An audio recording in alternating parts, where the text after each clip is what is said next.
in a far, far away star system, not that far away, 8,600 light years from Earth, Sirius B star system, that they name Ashtari, on a world named the Ashtari Nibiru, was the empire, quite young, of Emperor Anu, a breakaway colony from the Uriah galaxy that arrived first in the Bootes constellation and then separated to install the head of the empire in the Sirius B star system. Anu was young and was already married to Empress Namu, his first queen, and he already had a son named Ea, very young. Anu was coerced by a local Sikaar reptilian queen that had her kingdom in the Orion zone. He was influenced by trickery and manipulation to agree to get territories in exchange of producing with her an heir who will take over the empire of Anu, the Anahim Empire, at his majority. Anu accepted, and this boy, who was reptilian, grew up with the Sikaar and was raised in the Sikaar philosophy, if we can call it like this, a warrior-like society, and they made of him their monster. Enlil was sent back to the empire of Anu, to the headquarters on Ashtari Nibiru, in the citadel of Anukar, where he spread havoc. Enlil was sent them far from the empire when Anu realized his mistake to get occupied with taking a planet for the empire. This planet was named Ki. It was barely populated by early hominids, and Enlil went there in an expedition called the Kashkal. On board this ship was also Prince Ea, the firstborn of Anu, which Namu, his mother, had recommended that he comes to this expedition to first make sure that Enlil, at the time named Yu of his birth name, the fire, would settle well on this planet and be occupied for a while. Ea was meant to go back to the empire shortly after, which didn't happen because Enlil wanted to enslave the early hominids on this planet, Ki/Earth. And Ea opposed. Enlil wanted to degenerate genetically these people, as Ea contradicted him and decided to trick Enlil. Tell him, yes, I will do it, and not do it differently, activate humans. Instead, Enlil, furious when he discovered the trick, the stratagem, decided to do the genetic experiment and transformations, alteration himself. He got a team of 200 generals and scientists and geneticists from the Sikaar Empire, reptilians, to come to Ki and work as his faction. These 200 were Sikaar reptilians and Anahim that had been coerced to fall into this state of darkness. In the scriptures, the ancient Christian scriptures, they are called the 200 fallen. They became Enlil's not only faction, but main soldiers, generals, leaders. Enlil got scientists among them to alter human genome, bring the age from several hundred of years of lifespan, which is a normal lifespan of a human, to under 100. And he created a system of control with the 200 generals at the top. And when I do that, it's the famous pyramid. Infamous pyramid. The eye at the top was Enlil. And it wasn't only an eye at the top, but the eye was in a triangle, a pyramidion, more specifically represented as a triangle, a triad, infamous triad. Enlil, who was known by the name Yahweh, Marduk, that had been coerced by Enlil to fall into the dark. Marduk is Lucifer, the fallen angel who betrayed his father. He also played Satan. And we have Ninurta, Enlil's true son, biological son, a reptilian, who I may say played a god, the main god, for another very famous religion.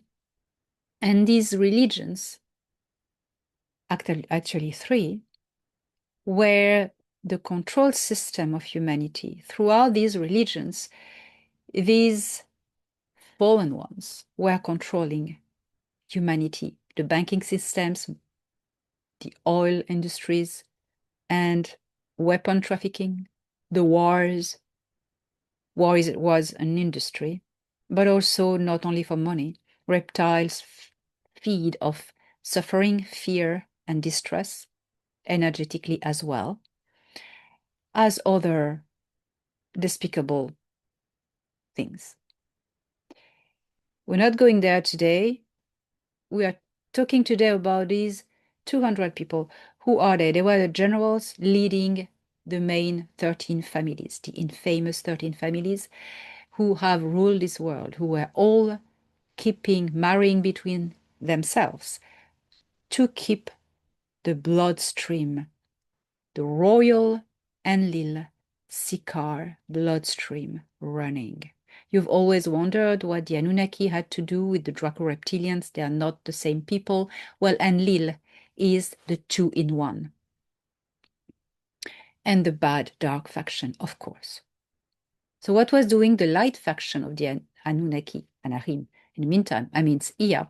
Well, as you can read in the Genesis of Eridu, the Athra-Hazis, and the Enuma Elish, which are ancient tablets, artifacts that are at the British Museum that you can consult, also online as translations made by academics, notably excellent scholars such as Dr. Finkel. These tablets say that Enki always tried to save the humans and supported humans against Enlil, the fire god or the thunder god, which you can find in other religions, the thunder god Enlil being associated with Zeus, Thor, Yahweh, and other thunder gods known a bit in all the traditions. Ea, or Enki, was the protector of humanity. He is represented by the water, opposed to fire, and also the fish, because he had his stronghold in Atlantis, which was a refuge for all the damages and the refugees from the wars with his brother. Two bloodlines we have here, Enlil and his reptilian bloodlines, and Ea and his royal Anar bloodline of activated humans. This one has blue blood because Ea's race has blue blood. He's a human with blue blood. And the Anahim are not one race. They are compound, like the Galactic Federation of Worlds, of different races. Enlil, on the contrary, was a different strand, reptilian blood, and they are shapeshifters. They have no empathy, and all they like is eating flesh, preying on young virgins, and killing people, and etc., etc., etc., and creating havoc and wars, and etc. That's what the reptilians do, and no empathy at all. These 13 infamous bloodlines, the Rothschilds notably, are at the base of all the actual monetary system that have been maintaining humanity in scarcity, keep them occupied and purveying to their own needs, said Enlil, that they never figure out who they are. Well, during all this time, this institution that Enlil had created, you can call it also the Illuminati, they have been controlling everything. When the operations of liberation of the star system in 2021 occurred with the Galactic Federation of Worlds, the Earth Alliance, and later the Intergalactic Confederation coming and joining the cleansing operations, the extraterrestrial element in the equation was removed, such as the Greys and the Sikaar. The Greys had nothing to do with the Illuminati, they were just competitors and also associate at the same time as the former Alliance of the Six allowed and was created for. So everybody was taking profit in the game. The Greys were a separate issue. The Sikaar were removed, the Dark Fleet was removed. But regarding the Anahim, the Anunnaki, the bad faction that was still in place, the Federation couldn't do anything because it related to the Anar Empire. And at the time, the Anar Empire was tied by these agreements made several hundred years ago with the Sikaar Empire. That if they did anything against the Sikaar Empire would wreck them. Because Anu had given his word. And there is more to this. He was more tied than you think. There were more to these agreements that Anu had to give if he would betray the Sikaar Empire. He was stuck. He didn't know how to get out of this. When the Sikaar Empire collapsed recently, last year, why the Sikaar Empire suddenly collapsed? Because the Federation had managed to get, finally, the Sikaar sworn enemies and predators, the Gnomopo, the Negumak Gnomopo, to join the Federation. And the Anar Empire joined suddenly as well the Galactic Alliance of Nataru. It became the United Galactic Alliance of Nataru. It was a historical moment. Greys were gone. The Dark Fleet was in defeat. The Sikaar Empire were isolated. It was a moment to hit and hit strong. That's what they did. The Sikaar Empire lost. And at the moment the Sikaar Empire lost, Emperor Anu of the Anahim was finally free to do as he wished. So the first thing he did was to remove all elements in his government that were compromised. Anu requested his son, Prince Ea, in January 2026 to come to Ashtari Nibiru to decide with him of how they were going to change the government, because sooner or later Ea would rule instead of Anu, and it would be now Ea's government in the future. So Ea had to take the decisions. So Ea was away a little bit more than a month. And Anu had now free hand to remove from the government the Sikaar infiltration. The agents that were infiltrated since a long time, which happened, the whole government, the whole parliament was redone. And because of this, now Anu had free hands to request that the 200 are removed, extracted. And this signed the beginning of the operation of taking down the assets of Enlil that were remaining on Earth. When Ea came back, in the first week of February. It corresponds to the moment when operation went full on in Middle East.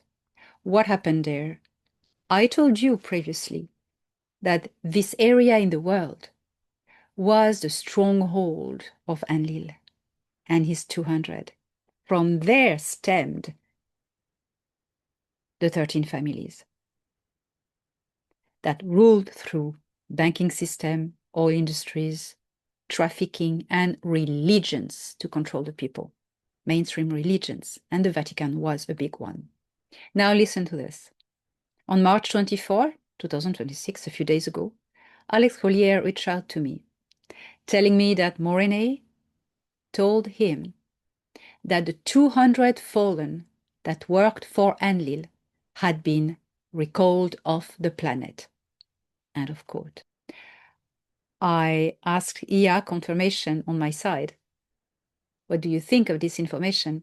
Ia said yes, of course, they are being extracted, and this has to do with the current takedown operation. And Ia continues and said, it is not only about them, but about a whole system. The decision was enabled from above, since Anu's government was recently purified and reset. End of quote. Alex told him that Morene shared with him that 23 of these 200 refused to leave, and they may be forcefully removed because humanity would never go to genuine peace if these one, all of them didn't leave. This information ties in perfectly with the current operations from the Earth Alliance and the White Hats to take down all the deep state leaders worldly, those who didn't want to leave. It totally ties in, timely, with Anu's government reset and Ia coming back just before the operations in the Middle East hit the start button. This operation may be scary, but this is the only way we can get the other side of the bridge. Endless negotiations with deals that was for the ancient paradigm. Now it's time for truth and transparency. And this is what is happening. The dark fallen are being taken off. Taken off-world or taken out. Now, I invite you to observe who is standing side by side, shoulder to shoulder, against the tyrants. You see the rise and the unveiling of the Earth Alliance. Peace will be achieved, real peace, not a seemingly idea of peace with agreements of interest. That's over, this type of thinking, this type of doing. That was the ancient paradigm ways of doing. Peace is going to be reached with a totally cleansed planet for the first time in 320,000 years. Planet Earth, Ki, Terra, is going to be free, and all the humans and creatures on it will be sovereign and in total full control of it, ownership of it. More than ever, prepare the after by not giving into the ancient paradigm and by projecting your consciousness into this future that you are building together with the operations of the Earth Alliance. Everything is coming out. More is going to come out in different domains. This is not going to be easy to accept certain things that are going to come up. But there's no choice. What has been done, and it needs to be exposed in order for the ground of this reality to be clear, clean, and sane in order for the people of Earth to build the future world that they will own, because the people of Earth are the architects of tomorrow. The end of the ancient paradigm is the beginning of the one you're about to create.